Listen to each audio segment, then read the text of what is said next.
ఇంగ్లాండ్లోని మాంచెస్టర్ నగరం బాంబు దాడితో ఉలిక్కిపడింది. మాంచెస్టర్లో అరియానా గ్రాండే సంగీత కచేరీ జరుగుతున్న ప్రాంతంలో ఆత్మాహుతి దాడి ఒక్కసారిగా కలకలం సృష్టించింది. ఈ ఘటనలో దాదాపు 20 మంది మృతి చెందగా 50 మందికి పైగా గాయపడినట్లు బ్రిటన్ పోలీసులు వెల్లడించారు.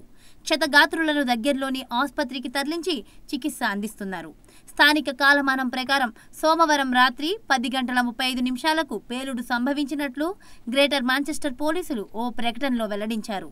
బాంబు పేలుడు తర్వాత తొక్కిసలాటలో మరికొంతమంది గాయపడినట్లు సమాచారం. భద్రతా దళాలు సంఘటన స్థలికి చేరుకుని సహాయక చర్యలను చేపడుతున్నాయి. మృతుల సంఖ్య మరింత పెరిగే అవకాశం ఉన్నట్లు తెలుస్తోంది. ఈ ఘటనకి తామే బాధ్యులమంటూ ఐసిస్ ప్రకటించి ఇంకా ఇలాంటి దాడులు కొనసాగుతాయని హెచ్చరించింది. ఈ నేపథ్యంలో మాంచెస్టర్ దాడితో యూరోప్ దేశాలన్నీ అప్రమత్తమయ్యాయి. జనం ఎక్కువగా ఉండే చోట తనిఖీలను ముమ్మరం చేస్తూ భద్రత కట్టుదిట్టం చేశాయి.